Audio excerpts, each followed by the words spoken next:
Hello എല്ലാ കൂട്ടുകാർക്കും sports മൂവീസിൻ്റെ ഏറ്റവും പുതിയ വീഡിയോയിലേക്ക് സ്വാഗതം. കഴിഞ്ഞ 2 ISL സീസണിലായി മികച്ച പെർഫോമൻസ് കാഴ്ചവെച്ച വിദേശ സ്ട്രൈക്കർമാരിൽ ഒരാളായ അർമാൻഡോ സാദിഖുമായി ബന്ധപ്പെട്ടൊരു അപ്ഡേറ്റാണ് ഇപ്പോൾ പുറത്തു വന്നിരിക്കുന്നത്. അൽബേനിയൻ സ്ട്രൈക്കറായ അർമാൻഡോ സാദിഖു ആകട്ടെ Mohun Bagan super giants, FC Goa എന്നീ ടീമുകൾക്ക് വേണ്ടി പന്ത് കെട്ടി. കഴിഞ്ഞ സീസണിലാണ് താരം FC ഗോവയ്ക്ക് വേണ്ടി പന്ത് കെട്ടിയത്. മികച്ച പെർഫോമൻസാണ് താരം 2 സീസണിലും കാഴ്ചവെച്ചത്. അപ്പോൾ നിലവിൽ ISLൽ ഫ്രീ ഏജൻ്റായിട്ടുള്ളൊരു സ്ട്രൈക്കറാണ് അർമാൻഡോ സാദിഖു. അപ്പോൾ അർമാൻഡോ സാദിഖുവിന് വേണ്ടി പല ISL ക്ലബ്ബുകളും രംഗത്തുണ്ട് എന്നുള്ള വാർത്ത നേരത്തെ തന്നെ പുറത്തു വന്നിരുന്നു. ഇപ്പോൾ നിലവിൽ കേരള ബ്ലാസ്റ്റേഴ്സുമായി താരം ചർച്ചയിലുണ്ടെന്നാണ് റിപ്പോർട്ടിൽ വരുന്നത്. നിലവിൽ കേരള ബ്ലാസ്റ്റേഴ്സ് ആകട്ടെ ക്വാമെ പെപ്ര, ജീസസ് ജിമേനീസ് എന്നീ താരങ്ങളെയൊക്കെ പുറത്താക്കുമെന്ന് ഏകദേശം ഉറപ്പാണ്.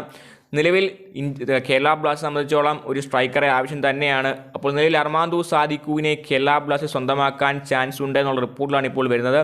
ഇതിന് മറ്റൊരു കാരണം കൂടിയുണ്ട്. കാരണം അർമാൻഡോ സാദിഖു മോഹൻ ബഗാൻ സൂപ്പർ ജയൻസിൽ വരുന്നതിന് മുമ്പ്, വർഷങ്ങൾക്ക് മുമ്പ് തന്നെ കേരള ബ്ലാസ്റ്റേഴ്സ് അന്ന് താരത്തിന് വേണ്ടി ഒരു ശ്രമം നടത്തിയിരുന്നു.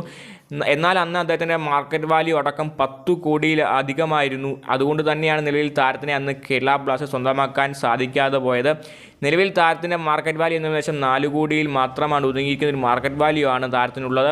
അപ്പോൾ ഏറെക്കുറെ ബ്ലാസ്റ്റേഴ്സിന് ഒരു താരത്തിനെ സ്വന്തമാക്കാൻ വലിയ ബുദ്ധിമുട്ടൊന്നും നിലവിലില്ല. എന്നാൽ പോലും താരത്തിനെ സ്വന്തമാക്കി കഴിഞ്ഞാൽ കേരള ബ്ലാസ്റ്റേഴ്സിൻ്റെ ഒരു പ്ലേയിങ് സ്റ്റൈലിനിൽ ഒതുങ്ങുമോ എന്ന് കണ്ടു തന്നെ അറിയണം. അപ്പോൾ ഫൈനൽ ഒരു തീരുമാനം കോച്ചിൻ്റെ ഭാഗത്ത് തന്നെയായിരിക്കും. അപ്പോൾ കണ്ടു തന്നെ അറിയണം കേരള ബ്ലാസ്റ്റേഴ്സിലേക്ക് അർമാൻഡോ സാദിഖുവിനെ കൊണ്ടുവരുമോ എന്ന്. നിലവിൽ താരത്തിൻ്റെ പെർഫോമൻസ് ബേസ് നോക്കുകയാണെങ്കിൽ മികച്ചൊരു താരം തന്നെയാണ് അർമാൻഡോ സാദിഖു. അപ്പോൾ 33-കാരനായ സെൻറ്റർ ഫോർവേഡായ സ്ട്രൈക്കറെ നിലവിൽ കേരള ബ്ലാസ്റ്റേഴ്സ് സ്വന്തമാക്കുമോ എന്ന് കണ്ടതിന് അറിയാം. അപ്പോൾ ഇതിനെപ്പറ്റിയുള്ള നിങ്ങളുടെ അഭിപ്രായം താഴെ കമൻറ്റ് ചെയ്യുക. വീഡിയോ ഇഷ്ടപ്പെട്ടാൽ ലൈക്ക് ചെയ്യൂ. ചാനൽ സബ്സ്ക്രൈബ് ചെയ്തിട്ട് മാത്രം പോവുക. അടുത്തൊരു വീഡിയോ ആയി വീണ്ടും കാണാം.